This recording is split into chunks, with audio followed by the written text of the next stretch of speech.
kichik qiz bola. Kelib o'tirib, shunda ro'yal tushib ketgan.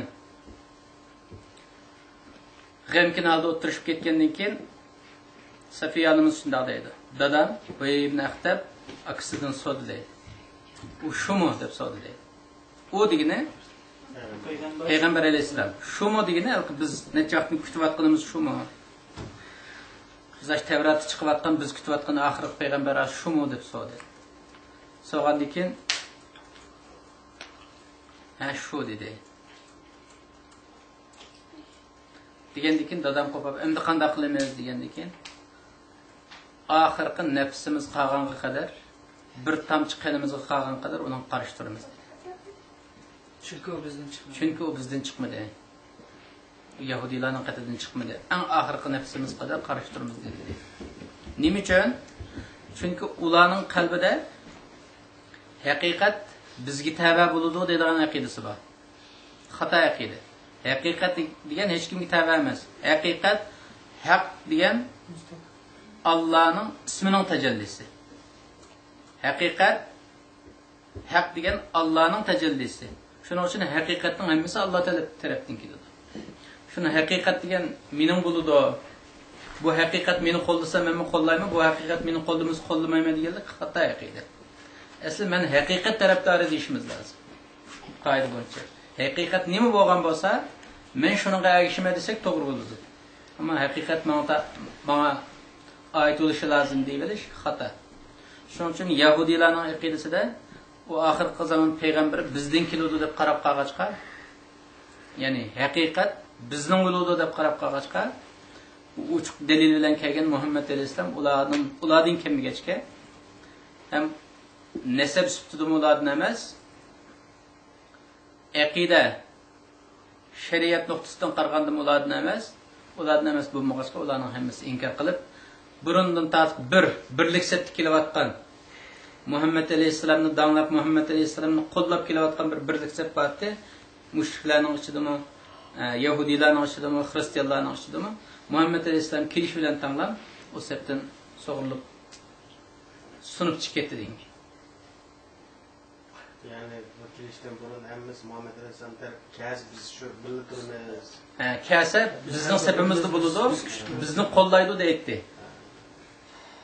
Muhammad alayhisalom boshqa ulardan boshqa bo'lgan arablardan qatidan chiqqachqa ular shuningdek huzurida bir narsa yaqin keliblar, bir narsaga tegib tarangidan sunib parcha ayonga chiqib ketgandek ahli kitobdan bo'lganlar, yahudilar va xristianlar va mushriklarlar ta beyine kelganga qadar sunib chiqib ketmaganda, beyine kelgandan keyin parchalanib chiqib ketdi. Beyine uç aşkarı delil. Bu sürünün beyine olab deb at qo'ylab qo'yishning sababi har qanday inson o'zimizni masalan musulmon deb da'vo qilsak, musulmonligimizni o'lchaydigan bir o'lcham. Mu'min deb da'vo qilsak, mu'minligimizni o'lchaydigan o'lcham. Payg'ambar alayhisalom hadisda shunday deydi. Al-bayyinatu 'alal mudda'i vel ghamusu 'alal mudda'i alayh. Yani bir rivayette vel yeminu alel mudda'a alayh.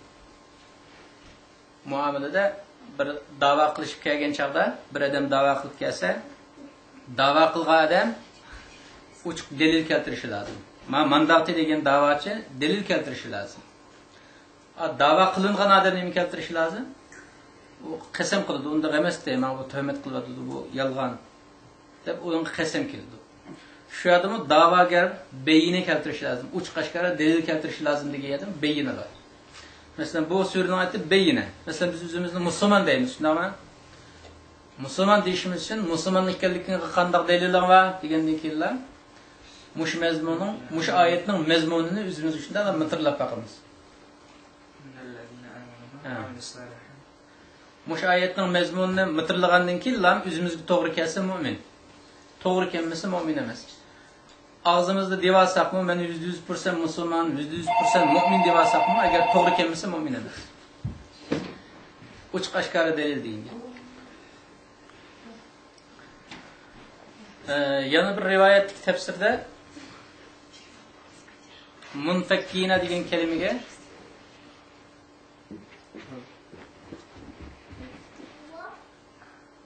Ehli kitaptın ve müşriklerden boğan kafirler ta beyine kelgenge kadar aradan qoğlap çıkarılmadı. Beyine kelgendeki ular aradan qoğlap çıkarıldı. Yani ularınki müşrik ikenligi, yani düşman ikenligi aniq bo'lgandan keyin ular sepdan qo'g'lab chiqarildi deb tarjima qildi. Bu tarjimani nimaga asosan tarjima qildi? Payg'ambar alayhissalom hijrat qilib 3-yili Payg'ambar alayhissalom Madinadan Banu Nazir yahudilarni qo'g'lab chiqardi. Uning oldida Banu Qaynuqani qo'g'lab chiqarib qo'ygan. O butunlay xoin emasmi? Xiyonat qildi, gapida turmaydi. Bir narsaga imzo qo'ydi, shunday bo'ladi. Bir-birimizga yordam qilamiz, bir-birimizga dushmanlik qilmaymiz deb imzoni qo'ydi. Fursat kelgandekilla xiyonat qildi. Xoinlik qildi. Xoinlikning jazosi sifatida Banu Qaynuqani qo'g'lab chiqarib qo'ygan. Bu yili Banu Nazir xiyonat qildi. Ular Buradaki sahabeler bizning bu bilan anlaşmamız bo'lgandan keyin bu xiyonat qilmaydi deb bizning balchaqlardan tatib, mallardan tatib, o'lidan keldigan xatardan xotirjam holda urushga boradi. Ulu urushga berib qo'ygan, undan keyin bo'lib butun bolalarni yo musulmonlarni mallarini iqtisodiy ziyon berdi. Nurg'un odamlarni o'ldirdi. Shundan keyin bu yili Payg'ambar alayhisalom Banu Nazirni qo'g'lab chiqardi Madinada. Bu ayet şu vaqt nazil bo'lgandan keyin o'sha Banu Nazir yahudilari toki beyine kelganga qadar ularning dushman ekanligi oshkor bo'lganga qadar musulmonlarning qatidan siqib chiqarilmagan. Ammo beyine kelgandan keyin ularning dushmanligi, musulmonlarga dushmanlik qiladigan aniq dushmanligi aniq bo'lib bo'lgandan keyin aniki ular sepdan haydab chiqarildi, siqib chiqarildi degan bo'ladi deb bu voqeaga asosan ashuna tarjima qildi. Asli ozodlikni shu fakka kalimasidan chiqadi, shu munfakkindan chiqadi. Masalan, Qur'onda necha yerda ozodlik zikr qilingan yerda fakku raqabat kalimasi bor, gadanni ozod qilish. Chunki dushmandan ozod bo'lganda fakka deydi. Gadanni ozod qilish. Nima uchun? Dushman raqaba deydi oyatda. Raqaba raqib kelimasidir. Raqib degan dushman. Dushman qanday qiladi? O'zining raqibini gadandan tutib tubiga minishni xohlaydi. Gadandan tutib, jug'dekdan tutib, xalqqa yerga ishiltishni, qo'llanishni xohlaydi. Uning kontrolliga o'tib qoladi. Unda bo'lgandan keyin gadanni ozod qildi deganlik ozod bo'lganlik deganlik. Shuning uchun ozodlik bo'lgan yerga fakk kalimasi ishlatildi. Bu munfakkin kalimasi shunga o'xshash. Ammo mustaqillik fakki qarg'a vaqtida tuvarrak turdi. Chunki mustaqillik istiqlol degan qalildan chiqadi o'tega azaytish. Qanday bo'ladi desa, burun shirkatlar, sheriklar o'tirib bir yerga o'rtaq bo'ladi. Mana unda o'rtaq qilamiz deb. Keyin kelishimiga vaqtida men ayrilib chiqdim. O'rtaqlikni xohlamayman. Mening menda mulkiyat jihatga sherikchilikni xohlamayman deb yenib chiqqandan keyin mustaqillik, istiqlol. Ammo biz bu mustaqil istiqlol kalimasini fakki kalimasini o'rnida ishlatamiz. Azodlik, uzul kesel, azod bo'lash degan yerga mustaqillik ishlatamiz. Biz uni ishlatgandan keyin chataq yo'q. Biz mustaqil bo'lamiz desek chataq yo'q, mustaqillik yaxshi bilmayman narsa. Chunki bizning engimizda mustaqillik Qur'ondagi fakki kalimasini ifoda qiladi. Shuning uchun chataq yo'q. Ammo kalima sifatida mustaqillik masalan federatsiyondan ayrılib chiqqan.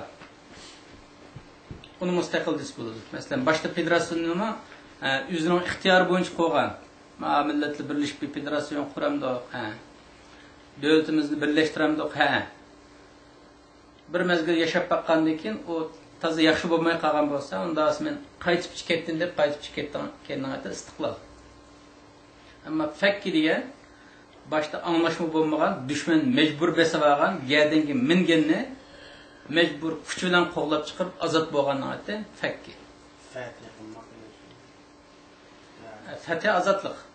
U azodlik. Ammo fakki qulluqdan azod bo'lash. eng bizga uyg'un keladigan kelima shu. Ammo biz istiqlol, mustaqillik kelimesini mush kelimening ma'nosini to'shiydigan qilib tushungachga biz o mustaqillikni ishlasak hech nima bo'lmaydi.